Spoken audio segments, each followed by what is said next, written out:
Sebenarnya Assalamualaikum warahmatullahi wabarakatuh. Perkenalkan, nama saya Faisal Adi Nugroho, kelas 1A TBI dengan NIM 24615102 Di sini saya akan memaparkan sedikit materi linguistik umum, yaitu sejarah linguistik umum. Kita akan masuk ke materinya. Untuk yang pertama,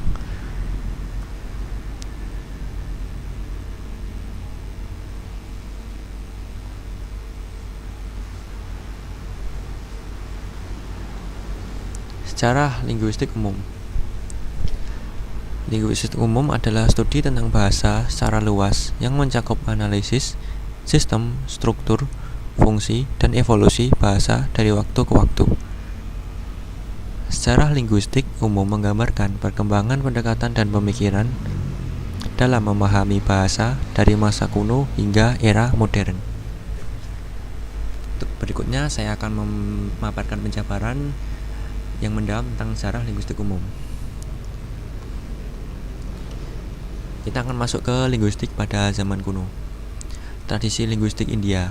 Tradisi linguistik tertua ditemukan dalam budaya India kuno. Panini, seorang sarjana India pada abad ke-5 sebelum Masehi, menulis karya monumental Ashdayahai yang merupakan tata bahasa sistematis bahasa Sanskerta. Karya Panini menggunakan pendekatan formal yang sangat maju dengan aturan fonologi, morfologi, dan sintaksis yang perspektif. Aturannya menggunakan metode analitis dan sistematis yang mendahului teori linguistik modern.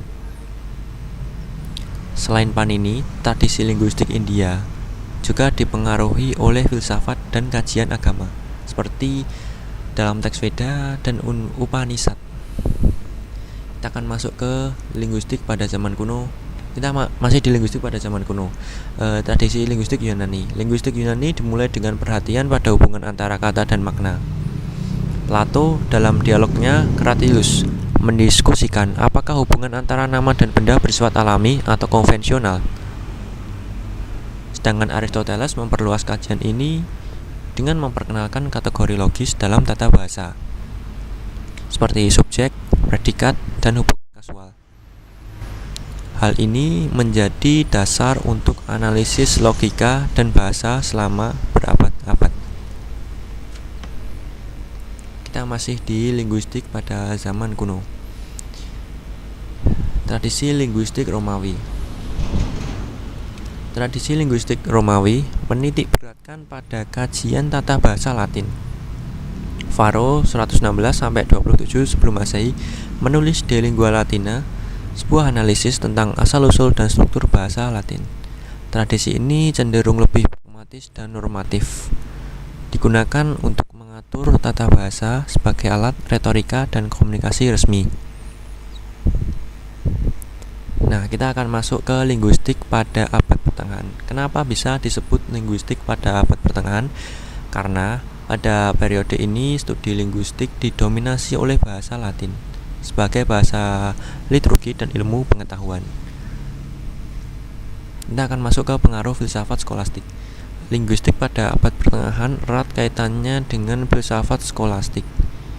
Bahasa dipandang sebagai cerminan logika dan rasionalitas Tuhan.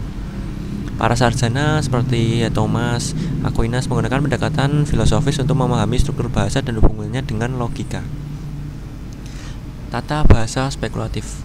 Karya seperti Speculum Grammatici menggunakan upaya memahami hubungan antara tata bahasa, logika, dan metafisika. Periode ini juga menekankan studi bahasa Yunani dan Ibrani untuk memahami teks-teks agama, terutama dalam Alkitab. Kita akan masuk ke linguistik pada abad Renaisans. Pada abad ke-15 dan 16 terjadi kebangkitan minat pada teks-teks klasik Yunani dan Latin. Studi linguistik berkembang ke arah yang lebih empiris dan historis. Kajian filologi, studi tentang teks kuno menjadi bidang utama pada para sarjana mencoba memahami evolusi bahasa melalui analisis teks tertulis. Banyak bahasa-bahasa Eropa modern mulai dikaji, seperti Italia, Prancis, dan Jerman. Penemuan bahasa-bahasa baru. Era eksplorasi geografis memperkenalkan Eropa pada bahasa-bahasa baru di Asia, Afrika, dan Amerika. Hal ini memicu minat untuk mengklasifikasikan dan mempelajari bahasa secara komparatif. Kita akan masuk ke linguistik modern pada awal abad ke-18 dan ke-19. Linguistik historif dan komparatif. Pada akhir abad ke-16, Sir William Jones, seorang orientalis Inggris, mengemukakan teori bahwa bahasa Sanskerta, Latin, dan Yunani memiliki kesamaan dan berasal dari bahasa Proto-Indo-Eropa. Linguistik historis komparatif berkembang pesat dengan tokoh-tokoh seperti Franz Bopp menggunakan tata bahasa komparatif Indo-Eropa. Jacob Grimm menemukan hukum Grimm yang menjelaskan perubahan bunyi konsonan dalam bahasa-bahasa Jermanik. Rasmus Raks menganalisis hubungan bahasa secara sistematis. Kita akan masuk ke linguistik modern awal abad ke-18 dan ke-19. Rekonstruksi sejarah bahasa. Pendekatan ini menggunakan metode komparatif untuk merekonstruksi bahasa proto dan memahami evolusi bahasa dari waktu ke waktu. Pengaruh teori evolusi. Charles Darwin mempengaruhi pandangan tentang bahasa sebagai entitas yang berevolusi seiring perkembangan manusia dan masyarakat. Linguistik struktural awal abad ke-20. Kontribusi Ferdinand de Saussure. Saussure dianggap sebagai bapak linguistik modern dalam bukunya Course in General Linguistics 1916. Ia memperkenalkan konsep-konsep utama, yaitu sistem bahasa versus parol penggunaan bahasa. Signifan penanda, signife petanda yang mendefinisikan bahasa sebagai sistem tanda. Pendekatan sinkronis mempelajari bahasa pada satu waktu dibandingkan dengan diakronis perkembangan histori bahasa. Linguistik struktural menekankan analisis bahasa sebagai sistem struktur dengan hubungan internal antar unsur. Kita masih di struktural. Pengaruh strukturalisme. Aliran ini berkembang di Eropa, terutama melalui tokoh seperti Roman Jackson dan Nikola Trubetskoy dari lingkaran linguistik Praha. Konsep seperti fonem dan oposisi biner menjadi dasar dalam studi linguistik modern. Linguistik pasca struktural transformasional pertengahan abad ke-20. Noam Chomsky dan tata bahasa generatif. Pada tahun 1057, Chomsky menerbitkan statistik struktur yang memperkenalkan teori tata bahasa generatif. Konsep utamanya meliputi tata bahasa universal grammar, yaitu kemampuan bawaan manusia untuk berbahasa, kompetensi pengetahuan bahasa, dan performasi penggunaan bahasa. Transformasi dalam struktur sintaksis seperti perubahan kalimat aktif menjadi pasif. Pengaruh pada linguistik modern. Pendekatan Chomsky mengubah fokus linguistik dari deskriptif menjadi eksplanatori dengan tujuan memahami mekanisme kognitif di balik bahasa. Linguistik kontemporer. Linguistik kognitif fokus pada hubungan antara bahasa dan pikiran manusia. Tokoh seperti George Lakoff mengemukakan teori metafora konseptual yang menunjukkan bagaimana bahasa mencerminkan cara manusia memahami dunia.